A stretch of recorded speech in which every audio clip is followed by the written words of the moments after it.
Thank you all for coming. We're going to start with just a short 1-minute video, and then we will move on to the program. Hearts have always been a symbol of love and of life. But if the heart valves inside us don't work properly, people can feel tired, out of breath, and weak. Many mistake these signs of heart valve disease simply as symptoms of growing older. But the truth is, heart valve disease affects 11 million Americans and, if left untreated, can lead to death. The good news is that if heart valve disease is treated, patients can recover and live long, happy, and productive lives. But in order to treat heart valve disease, you need to know if you have it. If you or your loved ones are over the age of 65 and are experiencing symptoms like shortness of breath, dizziness, or fatigue, it's time to have your doctor listen to your heart. And if you've been diagnosed with heart valve disease, follow up with your doctor to discuss new treatment options that may be available. A message sponsored by Heart Valve Voice US. For more information about the symptoms and treatments for valve disease, go to heartvalvevoice-us.org. Thank you all for coming. I am John Lewis. I'm Executive Director of Heart Valve Voice US. Just wanted to show our latest PSA as an intro to our organization and what we're about, which is raising awareness about heart valve disease and focusing on the diagnosis, treatment, and management of the disease. That particular PSA was launched in mid-December, and to date we have had over 850,000 views on YouTube and through Facebook. So clearly there's a need out there for more information and patients looking for information about heart valve disease, and that's part of what we're here today to do. Our focus today is going to be on mitral valve disease, and I will let our experts talk more about where the mitral valve fits in. Your heart has 4 valves. What we've seen over the last few years is a lot of discussion of the aortic valve and a procedure called TAVR, transcatheter aortic valve replacement. That has moved along a lot in the last 10 years. What we think we are going to see beginning this year and certainly moving forward is a lot more products coming to market, a lot more options for patients with mitral valve disease, both to repair those valves and to replace those valves. So we wanted to kick that off with this briefing. Innovation in this area is always good for patients. The more options patients have, the better. The issue there is, with innovation, you always have to deal with approval issues at the FDA, with reimbursement issues through Medicare and private payers, with access issues so patients can get to the facilities where they need the care, and with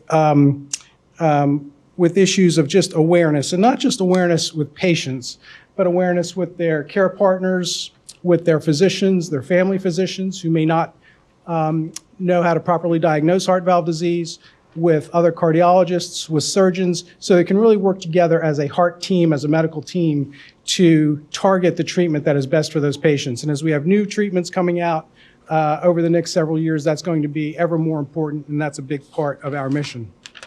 So with that, I would like to turn it over to our expert panel. We will start off with Frank Evans from the National Heart, Lung, and Blood Institute. Frank, I don't know his official title. I know he is the heart valve guy at NIH for us. And then we will go to Dr. Wayne Batchelor from Inova and Janet Morrison, a heart valve patient. And if you have any questions, please ask, and then we'll wrap up at the end. Thank you.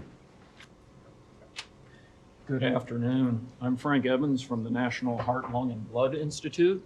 You'll see NHLBI throughout my presentation. That's our abbreviation, and we're one of the component institutes of the National Institutes of Health.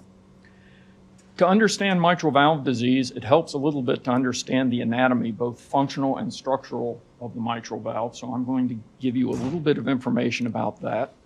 Then I'm going to talk about different diseases of the mitral valve, but I'm going to focus primarily on mitral regurgitation. And then I'm going to talk about therapy. So let's take a tour. The heart is a pair of 2-chambered pumps, the left side of the heart and the right side of the heart. The left side of the heart deals with oxygenated blood. The left atrium receives oxygenated blood from the lungs. The blood passes through the mitral valve, there it is, into the left ventricle. And then as the left ventricle contracts, the blood is ejected through the aortic valve to the aorta and to the organs of the body that need oxygenated blood. There are complementary structures on the right side of the heart to deal with deoxygenated blood. So the mitral valve regulates the flow of blood from the upper chamber, the left atrium, to the lower chamber, the left ventricle. To do so, the valve is open in diastole, which is the phase during which the left ventricle is relaxing, expanding, and accepting blood from the left atrium. And then as the left ventricle contracts, the mitral valve closes. That phase is called systole. The concept of the mitral valve is fairly straightforward, but its structure is not, and its structure is important to understanding the disease. The mitral valve consists of the annulus, which is essentially the opening or the tissue that surrounds the mitral valve, the leaflets, which actually obstruct the flow of blood when the valve is closed. The leaflets connect to the cords connect to the papillary muscle, and the papillary muscle, as you can see, connects to the wall of the left ventricle. If you want to envision what the leaflets and the cords look like, think of a circular traditional parachute, cut it in half, take that side you just cut, stitch that to the annulus, and then the leaflet and the cords are what you see remaining. So the leaflet is sort of the material of the parachute, and the cords are the cords that connect to the free edge of the parachute or of the leaflets. Okay, mitral valve diseases. There are basically three that I'm going to mention. Mitral stenosis. In mitral stenosis, the mitral valve orifice, the space through which the blood flows, is either narrowed or the valve fails to open altogether. Mitral stenosis is frequently congenital, so you can be born with it, or it's sometimes the result of rheumatic fever. Rheumatic origin is comparatively uncommon in the US because we don't have a lot of rheumatic fever in the US. The next condition I'm going to mention is mitral prolapse. In mitral prolapse, the leaflets balloon up into the left atrium when the valve is closed. In and of itself, if the patient has no symptoms, mitral prolapse is probably not a major problem, although it may be linked to some other conditions. So if you have mitral prolapse, the doctor may want to check to see if you have some of these other conditions. It sometimes occurs in children and adolescents, and they may in fact grow out of it. It's sort of a disproportionate growth at work. And then the condition I'm going to focus on in more detail is mitral regurgitation. In mitral regurgitation, when the valve is meant to close, the leaflets actually fail to close. They fail to coapt, is the technical term. And what happens is when the left ventricle contracts, there's a bit of blood that flows backwards through the mitral valve and into the left atrium. To give you an idea of what this looks like, on the left is an echocardiogram, and it's using a Doppler technique that assigns color to moving blood. So that large block of color you see on the left is the normal flow of blood through the aorta.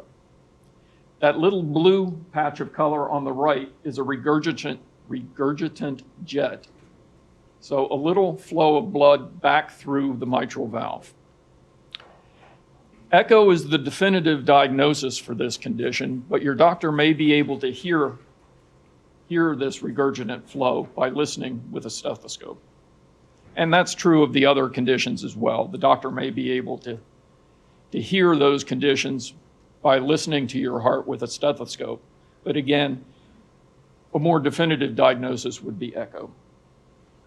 Trace or mild mitral regurgitation is fairly common and probably not a significant problem for most people who have it. But mitral regurgitation is the most common valvular heart disease in the US. It ranks about equal with aortic stenosis. So you You'll hear both of them mentioned as the most common. Since I'm talking about mitral valve disease, I'll say mitral regurgitation is the most common. The overall prevalence of moderate to severe mitral regurgitation in the US is about 1.7%. So about 1.7% of Americans have moderate to severe, this is clinically significant, moderate to severe mitral regurgitation. That's about 5 million people. If you're 75 or over, the prevalence is about 9.3%. So you can see the prevalence increases dramatically with age. That 9.3% is about 1.7 million people. There are two broad categories of mitral regurgitation. The first is primary mitral regurgitation. So this can be what's termed Barlow's disease, also called myxomatous mitral valve, or fibroelastic deficiency. These are actually diseases of the valve. There's something fundamentally wrong with the valve. In Barlow's disease, the leaflets have too much tissue, so they have this balloon-like appearance, and that may interfere with them closing properly. Fibroelastic deficiency is sort of the opposite. The tissues have less elastin than they should have. A little thin, the cords may not work as effectively. So again, the valve is regurgitant, allows flow backwards through the valve. The cause of primary mitral regurgitation is not known, although the NHLBI does fund investigators who are studying the cause. Here are two of them, Robert Levy at Children's Hospital of Philadelphia and Catherine Yutzi at Cincinnati Children's Hospital. The other broad classification of mitral regurgitation, if one is primary, you might imagine the other is secondary, and so it is. Also known as functional mitral regurgitation or ischemic mitral regurgitation. This is less a disease of the valve than a disease of the ventricle. When one has a heart attack or myocardial ischemia, one of the things that may happen is that the left ventricle dilates. It thins and enlarges, sort of like blowing up a balloon. Now remember, the leaflets are connected to the cords are connected to the papillaries are connected to the left ventricle. When the left ventricle expands, it pulls on the papillary pulls on the cords pulls on the leaflet, and now everything is out of geometry. The geometry is not right, so the valve doesn't close. This is secondary mitral regurgitation. This is a very complicated problem. It's an interaction between the valve and the ventricle, and the NHLBI sponsors research in this area as well. Bob Levine at Massachusetts General Hospital, for example. Therapy. Let me stress this outright. There is no effective drug therapy to reverse or limit the progression of mitral valve disease. Now, drugs may be effective at treating the resulting heart failure. So if you have moderate to severe mitral regurgitation and it results in heart failure, there are drugs that can help with the heart failure, but they don't actually address the mitral valve issues. So what is the recourse? Well, traditionally the recourse is surgery, which can be either repair of the leaflets themselves, of the annulus, or of the cords, or possibly of all three. That device you see in the upper right is an annuloplasty ring. So the surgeon would sew that around the opening of the mitral valve, pull the annulus back into its normal geometry.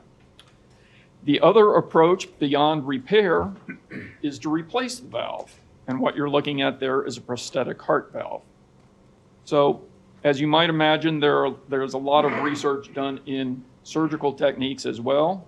The NHLBI is currently sponsoring Morton Jensen at the University of Arkansas, for example, who's looking at techniques in mitral valve surgical planning. There's long been a debate between whether it was better to repair the valve or replace the valve, particularly for secondary mitral regurgitation. So in answer to that debate, the NHLBI Cardiothoracic Surgical Trials Network sponsored a clinical study called the Severe Ischemic Mitral Regurgitation Study. This is 251 participants with chronic severe secondary mitral regurgitation. They were randomized to either repair of the valve or replacement of the valve. And this table is a brief summary of the results. You'll notice that in each case, repair has a little bit better survival, but that little bit better is not statistically significant. Survival is really kind of a wash. LVESI, for those of you who like trivia, is left ventricular end systolic index. It's a measure of whether the ventricle is recovering from the procedure. Remember that secondary mitral regurgitation is a disease of the ventricle. So the larger this number, the better the ventricle is recovering. So repair is a little bit better, but again, not a lot better. The real take home is in the last line, recurrence of moderate to severe mitral regurgitation. And this is follow-up at 2 years. So over half of the participants who received mitral valve repair had moderate to severe mitral regurgitation again after 2 years. So there's a lot to be said for repair, but this study indicates that the durable repair is actually mitral valve replacement. As you've heard mentioned this morning, there's a new technique on the aortic valve side called transcatheter aortic valve replacement, or TAVR. Well, as you might imagine, there are transcatheter approaches to the mitral valve as well. The same techniques that are used for aortic valve replacement can be used to replace the mitral valve, but they are not as well established on the mitral side. The other technique is to use a mitral clip, which is what you see illustrated here. This actually, it implements a surgical technique called an Alfieri stitch, again, for those of you who like the trivia, that stitches the two leaflets together in one or more discrete places. So it's taking, in essence, a large valve that doesn't seal properly and making two smaller valves that do seal properly. The mitral clip repairs the leaflet, but it doesn't in particular do anything about the annulus or about the cords. So if they need to be addressed as well, this particular technique does not address them. There is a lot of research going on in transcatheter therapy of the mitral valve. Murali Padala at Emory University is one of the researchers that the NHLBI sponsors to look at techniques in transcatheter mitral valve repair. The use of transcatheter repair, specifically mitral clip, for secondary mitral regurgitation, again, remember this is the disease primarily of the ventricle. The use of mitral clip for secondary mitral regurgitation is approved, but there's still some controversy about the use of it for secondary mitral regurgitation. The COAPT trial was sponsored by the manufacturer of the device. And if you look at death and hospitalization for the device group versus the control group who received just best available medical therapy, you'll see that death and hospitalization are substantially reduced in the COAPT trial. There was a similar trial conducted in France, the Mitra-FR trial. And if you look there, death and hospitalization are about equal between the device and the control group. So there's a lot of discussion in the literature right now about why these two trials, which seem so similar, have such different results. Sort of the most cogent explanation that's been offered so far is the inclusion criteria in the COAPT trial, not by intention, but by effect, recruited participants who had very focal disease, so ischemia of the papillary muscles or of the ventricular wall near the papillary muscles. And so they would benefit more from correction of the mitral valve than people who have less focal disease in the ventricular wall, who we think were the population in the Mitra-FR trial. A lot of discussion still going on about this. So the technique is available. It seems to work well for those who need it, but there's still some discussion. So, and a lot of the research going forward will probably focus on which patients are most suitable for this technique and which are most likely to benefit from the technique. Now, the mitral clip is only one transcatheter technique. As I mentioned, there are other transcatheter techniques available to replace the valve, but they're essentially the same as the transcatheter aortic valve replacement techniques at the moment. But there are a range of other transcatheter approaches, probably at least a dozen different approaches being considered and under development right now. One of those, remember that the mitral clip doesn't address the annulus? Well, one of those transcatheter techniques that does address the annulus is a technique called transcatheter mitral cerclage. This is actually threads a catheter through what's termed the coronary sinus, which is a blood vessel that essentially surrounds the annulus and then cinches down. So it's sort of drawing the annulus closed. This technique is under development just up the street on the NIH campus in the NHLBI Division of Intramural Research by Robert Letterman. That's a quick tour of the mitral valve disease, and mitral valve therapy. Thank you for your attention. I'm Wayne Batchelor. I'm the Director of Interventional Cardiology at Inova and the Director of Interventional Research and Innovation. We're going to do a little pivot here and talk about some of the clinical aspects of what Dr. Evans has so nicely and so eloquently pointed out. And so, you've got an anatomic basis now from which we can kind of springboard into some of the clinical interventions that we have available, and also where we're probably headed in the next few years in terms of clinical innovation. Disclosures: I do some speaking engagements and actually help to put on the course to train physicians on some of these techniques, and particularly with Abbott, and that I've worked with industry in multiple different settings.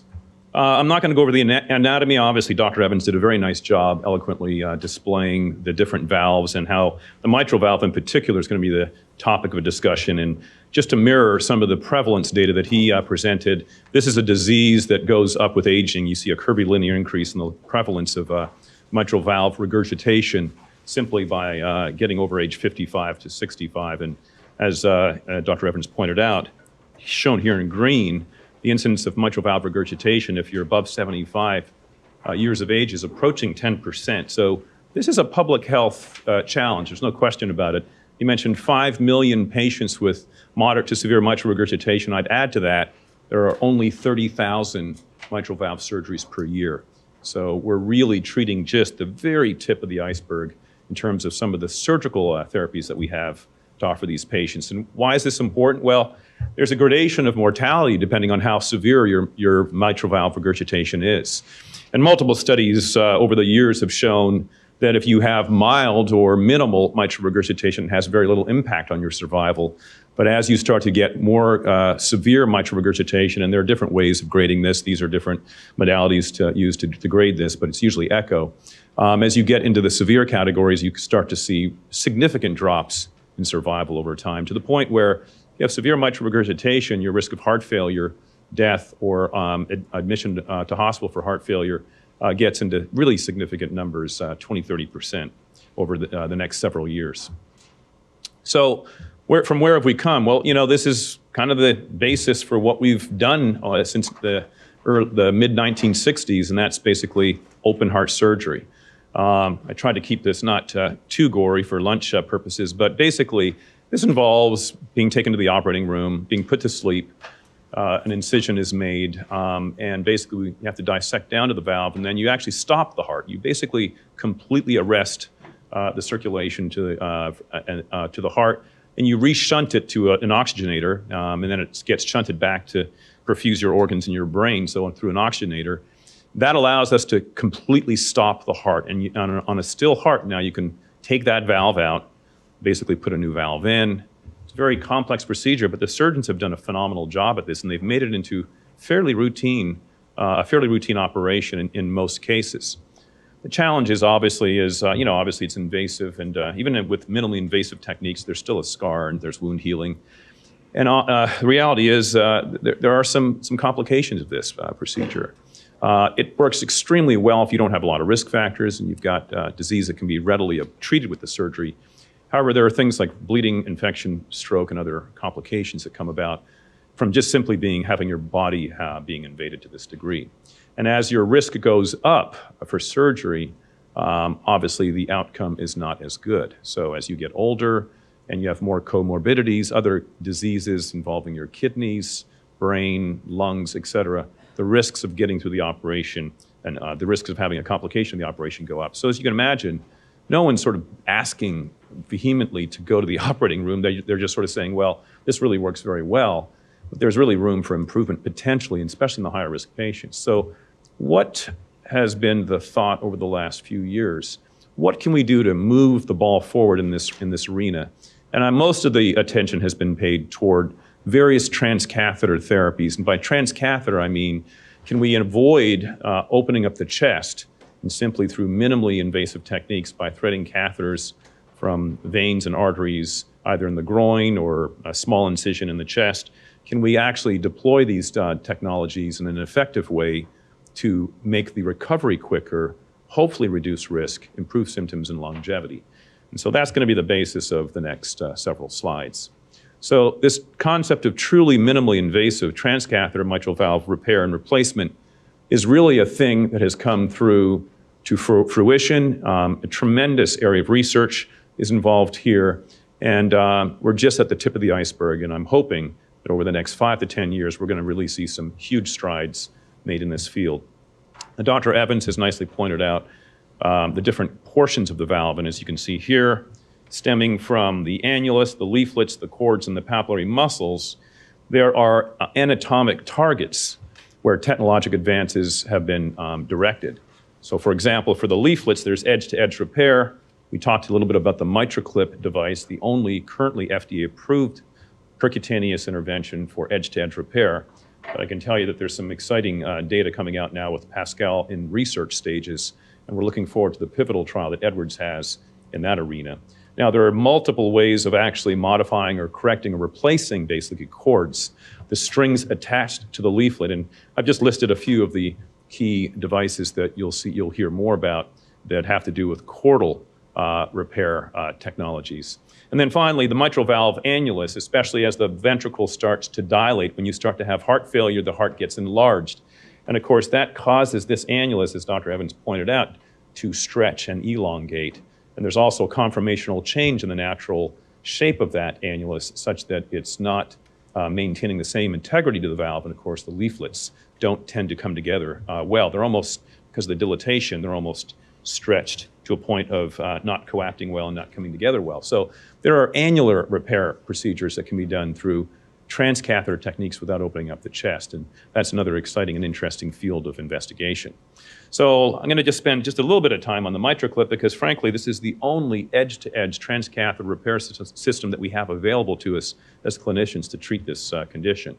Dr. Evans pointed out the COAPT trial. Just to remind everybody, this was really a pivotal study, and the reason that I'm going to highlight this a little bit more than the other competing trial that showed no difference in the device is simply because, number one, this was kind of homegrown. It was done in North America, United States, and Canada. And as a mitral valve person, I've been in this field quite a long time, and I've put in probably 150 clips over the last several years, and we put our first in November 2011 as a part of the COAPT trial. I can tell you these trials were different. MITRA-FR is different than COAPT. The inclusion criteria were different. You would think that they would be similar if you read the trial, but the types of patients who ultimately ended up in MITRA-FR, the European trial that showed no difference versus the North American trial that showed, as you'll see, a tremendous benefit to the intervention, was significant. The patients in the European side had less degrees of mitral regurgitation, larger ventricles. As your ventricle dilates, you naturally get a little bit more leak in the valve because the valve leaflets get pulled apart a bit. Now, if it's just a sick heart with not much leaflet abnormality and not much regurgitation, if you clip or repair that regurgitation, you're probably not going to impact the natural history of that condition. On the other hand, if you have a ventricle that's not as dilated and more valvular abnormality, more leak, referable to the degree of dilatation, if you impact that mitral valve, you're more likely to change the volume load on the ventricle and alter the course of the disease. And that's the take-home message, beyond the fact that actually the operators were more experienced and had better results in reducing the regurgitation in the COAP trial. So I think, we should look at those two trials. If you want to do some research and look into it, there's a very nice explanation for this, and I actually wrote an editorial in Jack Heart Failure on this same topic. So on the COAP trial, this is what we saw. And I can tell you, I was at the TCT meeting when Greg Stone announced these results. And shown here is the likelihood of being hospitalized if you received the clip. Again, completely randomized patient population. You came in with heart failure, you had severe, moderate or severe, moderately severe to severe mitral regurgitation, and you were on optimal medical therapy. A very important distinction here too. These were patients who were already really well treated before they were randomized with the best medicines for heart failure that we had at the time. And that was mandated as a part of this trial and not the other trial. So if you're already on optimal medical therapy and still had bad mitral regurgitation, if you got clipped, there was a dramatic reduction in the likelihood of recurrent hospitalization. I mean, these curves separate early. The number needed to treat is only 3. So if you treat 3 patients, you've already prevented at least 1 hospitalization. And we were seeing 40% reductions over the course of a year. This translated into a reduction in mortality. Patients lived longer if they were treated with the clip. And really, this was an unexpected finding. I think most people had their jaw drop when this was actually presented at the meeting, because it's very hard in any kind of interventional cardiology trial. It's very hard to show significant impact on longevity. You can change surrogate endpoints like the degree of regurgitation, or if it's a stent trial, opening up an artery. But it's very hard to show that you're saving lives except for in acute heart attack situations. So this was a chronic, stable situation where we actually reduced mortality. And again, the number needed to treat, only 5.9. That is utterly unheard of, at least in cardiology trials. You only have to treat 6 patients to save a life. This is really important and really significant. And I think it begs further consideration in terms of understanding why we saw an out-of-the-ballpark home run in this trial and then a neutral effect in the other trial. And I think I alluded to some of the reasons why that might have been. So basically, the universe changed as of the release of this trial in the New England Journal of Medicine. And I think since then, it's reshaped the way that we think about the mitral valve, because now the new gold standard, at least for transcatheter interventions, is this edge-to-edge repair. And so there's going to be a lot of emphasis placed not only on the annulus, the leaflets, the chordal apparatus, and the papillary muscle, but right now we've got a different benchmark that we're going to have to at least consider. And so this does complicate the way that we think about clinical trial design, for example, and how to best structure clinical investigation in the future, at least for edge-to-edge repair. So what about replacement? Well, a lot of people think that in the future we're just going to be replacing all these valves, whether it's annular interventions, papillary muscles, or repair, edge-to-edge repair. Maybe the golden fleece is actually just simply putting in a new valve. We know from surgical literature that surgical valves that are implanted actually last very well, and the durability is very good when you replace the valve. Well, we can now get to the point of replacing these valves without surgery through minimally invasive techniques. Now, we have to go through the path of clinical investigation. We have to do the proper clinical trials. They're ongoing in order to prove that that concept is true, that we're saving lives, reducing hospitalization, and improving quality of life in these patients. But you can see there are a lot of players in this space. And there are going to be 2 basic approaches, usually a transapical, which means you make a small incision directly in the heart, about that big, put a catheter in, and then deploy your valve directly into the mitral valve. Or you go through the groin and navigate back to the heart, usually with something called the transeptal technique that takes you from the right side of the heart to the left, and then you can steer down and then replace the valve that way. So stay tuned. This is really a fascinating area of interest in clinical investigation, and we're going to have some really interesting trial results coming out in the next 5 years. So why is this important? Well, it's important for patients, it's important for industry, it's important for researchers and clinicians, but this is a huge, huge market, and there's a tremendous investment, I think, because there's an unmet need. And when you have unmet need marrying with technological advances that show feasibility, certainly in animal models and in early preclinical and human trials, then of course there's going to be a lot of investment interest, and there is a lot of investment. There's probably about an $8 billion by 2023 market in this field, and for good reason. Now let's just bring this home to reality. This is a patient that I did actually in 2014 as a part of the COAP trial. And so this is a real patient, 46-year-old gentleman. He's a prison guard. He's got 3 kids under the age of 10, and he presented to an outside hospital in shock. And it was very bizarre. No one knew what was really wrong with him. They thought he was septic or he had an infection throughout his bloodstream, but he never grew anything in his blood. His lungs just were completely filled with fluid. His liver was in shock. His kidneys failed. He was placed on dialysis. He was in the intensive care unit for weeks and never got better. His blood pressure was low. He was cold, clammy, and really going into multi-system organ failure. He actually had a tracheostomy, which means he was on the ventilator for so long they did a surgical technique where they had to insert the ventilator through an incision in the trachea directly.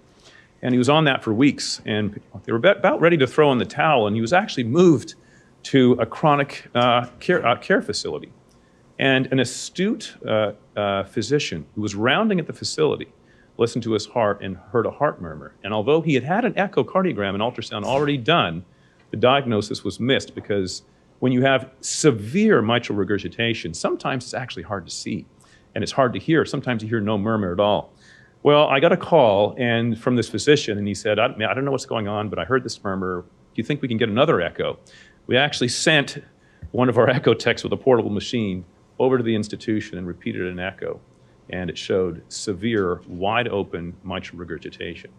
So we brought him back after weeks of being this ill, brought him back to our tertiary care center and did our own investigation and showed this. Basically, this is the mitral valve apparatus. This is one of the leaflets here, and this is the posterior leaflet here.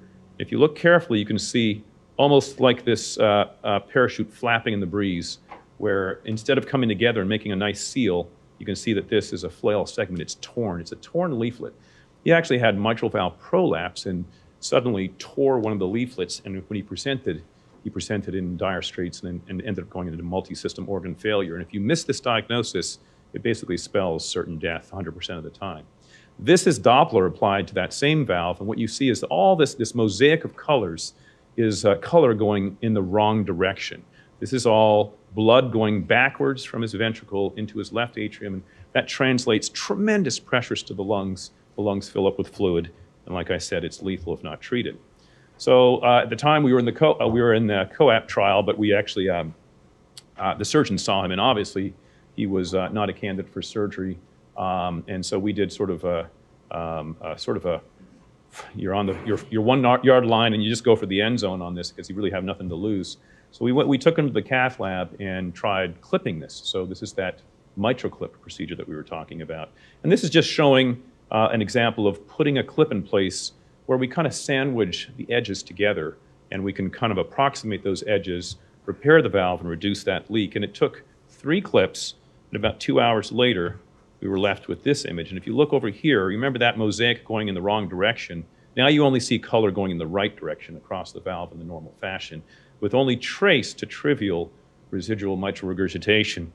Well, it was almost like watching Lazarus rise from the dead. This guy got better. He had youth in his favor, and he was a very robust, strong, healthy individual prior to this. His kidney function returned to normal. His liver enzymes returned to normal. We eventually reversed the tracheostomy, and he actually went home, and he returned to work. About a month later, he had a long recovery. He had something called ICU myopathy, where if you're in the intensive care unit this sick for that long, your muscles just go to waste away, and he really had to kind of rehab all the way back from square one, learning how to walk. But it was just, I tell you, there were tears in our eyes when we saw him in the clinic a few months later, and he walked on his own into clinic and gave us all a hug. So this stuff is important. It's real. It's extremely important, and there are 5 million people in the United States who need to have this issue potentially addressed. Our job and our task is to work together as stakeholders to figure out how to do this safely, efficiently, and in a manner that vets all of these potential technologies to the point where we're getting the safest and the most efficacious out in the community. So thank you for your time, and just this last couple of things is tip of the iceberg. Road ahead looks good, and we got a lot of work to do to treat our community. Thank you.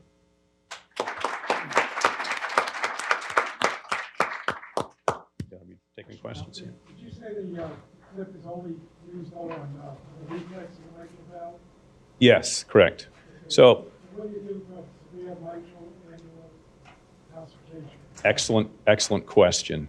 So there are a number of options for that. So even though the left ventricle can be dilated and we have annular dilatation, you can still clip those patients. And from the COAP trial, a number of patients who had that same phenomenon actually did well.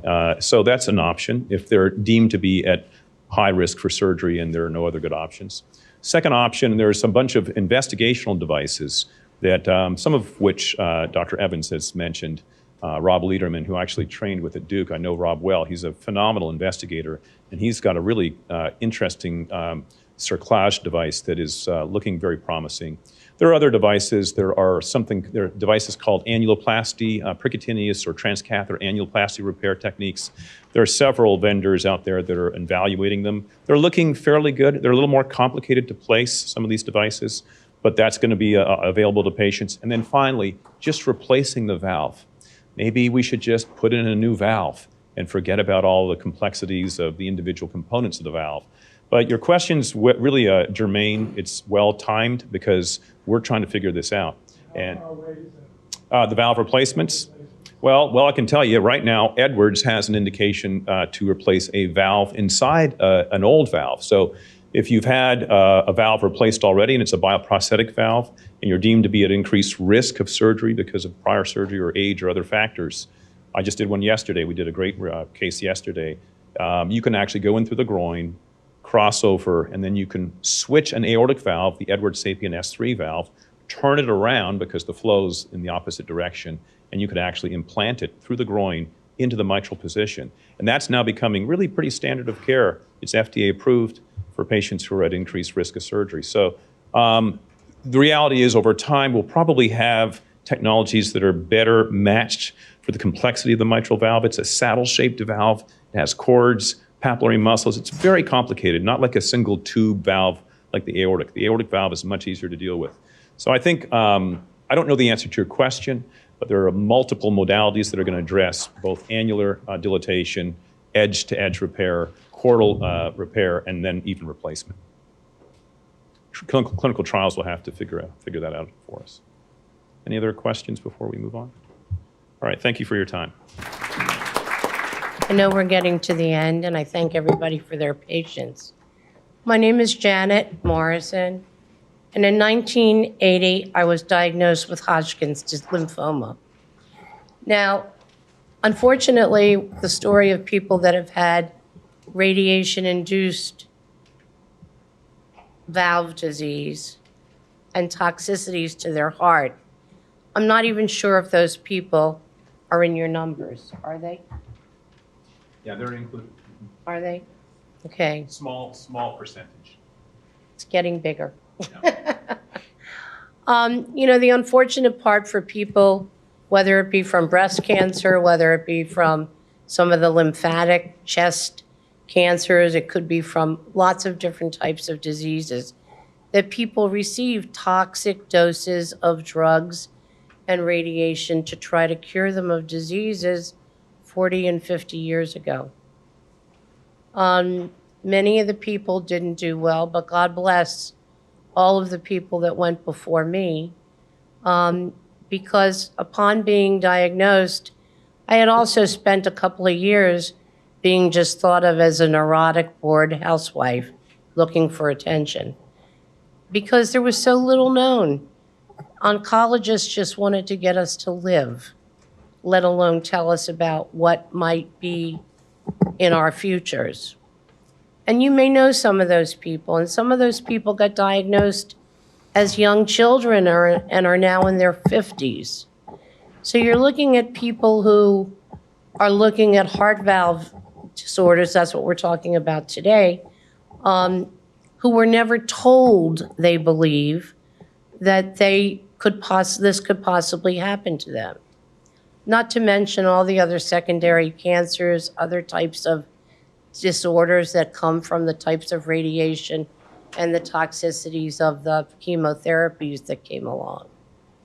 In the future, I don't believe that the numbers will be as high as they were from that time, because there's many other modalities. But I was really very fortunate. I was stubborn. I had been born as a legally blind young girl. I was taught never take no for an answer, and I was kind of wild.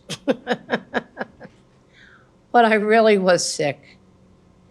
And I had to make very difficult decisions in a world that I only knew people had died from cancer, not lived of it.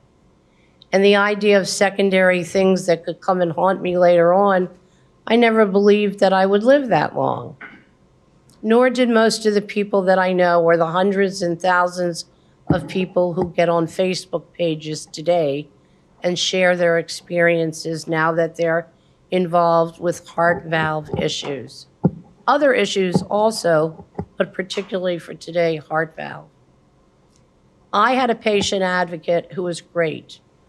She was someone who was younger than me, who had been treated and only wanted to really create groups of people who could relate to each other. Some of that happened, but then we sort of got in the way of the Americans with Disabilities Act along the way. And that kind of took over, and policy versus psychological and social issues somehow came into play for both people who had illnesses or disabilities that were keeping them, not giving them accessibility to information or to workplaces or to insurances, and those seemed to be the biggest problems for a while. I was fortunate through my friend, whose name was Ellen, that she had a lot of media contacts. And in 1983 was the beginning of me really learning what might be ahead of me, because we had a 3-day episodes that were on the Today Show called Learning to Live with Cancer. And in that process, I became quite familiar with Vince DeVita, who was the head of the National Cancer Institute at that time, who some of you may remember the movie, The Boy in the Bubble, from a long time ago. Well, he was searching for a cure for his kid. And instead, he came up with a 4 different drug combination that actually wound up saving my life and the life of many other people. But it was very controversial because of all the toxicities that they were concerned about. Then there were combinations of drugs that included splitting the doses and making the tumors smaller by shooting radiation into the mantle area, which was your head, neck, stomach, lungs, and back of your head. The degrees of damage were gigantic. I then learned about that was told very nicely by my radiation oncologist, have a good life, Janet, because it's not going to be an easy one. Well, that was almost 40 years ago. And I have seen many things, and my first heart attack was actually at age 44. And nobody wanted to look at it as a side effect of my radiation, even at that point. But that was almost 30 years ago. I was fortunate. I'm telling this story, by the way, because I want you to know how long it is to get messages out to people. Lots of work was done indicating all of the different kinds of side effects that were going to come from most of the cancers that were treated at that time, being done out of Stanford. There's a wonderful doctor out there who I have never met in the 35 years that he and I have been communicating, who would send me copies of their research on what was going on with radiation and the combination of the drugs that I got and radiation. I would take these copies of information to physicians, and they would say, no, I don't know about that. And nobody really quite took me seriously, except I was trying to be a smart aleck or prove myself smarter than them. Well, the reality is that I wasn't smarter than them, but I was a good advocate for myself. And I did have to have, I had chronic congestive heart failure. I really went through a lot of years because I was too young for TAVR, and it had only been approved for people for certain age groups. And there were lots of modifications of your age, you're this, you're that, a lot of qualifying to get this TAVR. And finally, 2 years ago, things had gotten bad enough that it was suggested that I take a look at it. It was a very hard journey.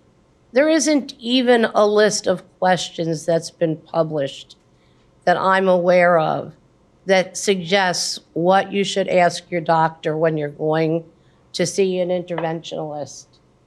There's just so little public information.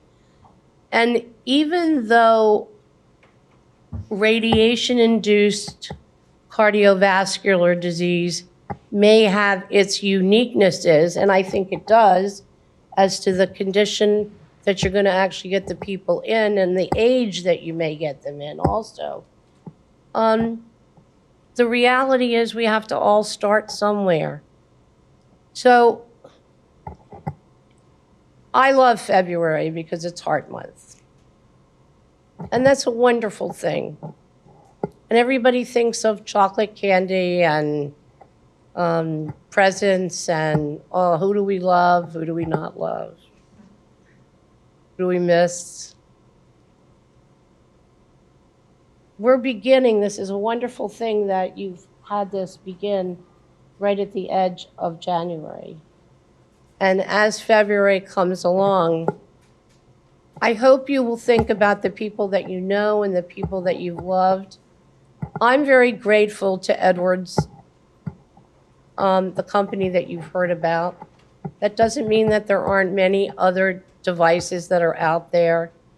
But I did have to leave the Washington metropolitan area because I personally could not find the answers from anyone, which was, how many patients have you seen like me? That doesn't seem like such a difficult question. So I'd like to also offer my help to the National Institutes of Health to help to create questions such as this. I have to tell you all that if you ever are faced with cancer, and I don't know whether the Heart Institute has this or not, we pay many, many thousands of dollars, I'm sure, to consultants who answer a line called 800-4-CANCER. I used to call it when I was just diagnosed, and I've still called it to this day. And the only answer I get is, whatever my question is, you need to contact the medical library at NIH. Well, I knew that. I already knew that. And I'm just sort of testing those waters constantly to see what's out there. But there's a lot of psychological and social issues about any illness. The good part about heart disease, I always thought, was that if you died of a heart attack, you were a hard worker. And if you died of cancer, well, we don't want to talk about that. Well, so here I still am, and I'm now just had a birthday. I'm 73. This all started a long time ago, but we're still missing a very huge piece, which is patient-centered care. And there is a new field called cardio-oncology that I would like to encourage, if you have any access to cardiologists, oncologists, your primary care physician. There are books that are being published now by oncology nurses, things that they can have in their office to know what to do with patients who have had previous, even if it was a little bit of radiation in their life. I can't tell you how frightened I was I had my entire funeral planned before I went to the Cleveland Clinic just in August of this year. The only thing I didn't do was I didn't order my food. My daughter said, "Oh, you left something for me to do." I said, "Yes, I did." So I'm very hopeful. I have a mitral valve which will need to be addressed. While I have the Edwards TAVR, I need the Edwards TMVR. And I hope and pray that I'll be around to get it. And if I'm not, well, I'll certainly go out fighting. But I hope you'll help me fight and help to get the word out and help Heart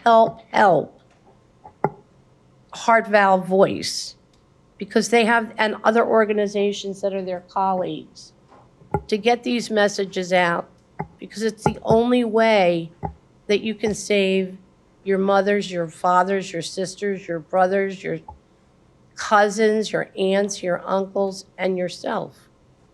Because the information is there. Sometimes it's just the bureaucracy that's stopping us from getting it. Thank you very much.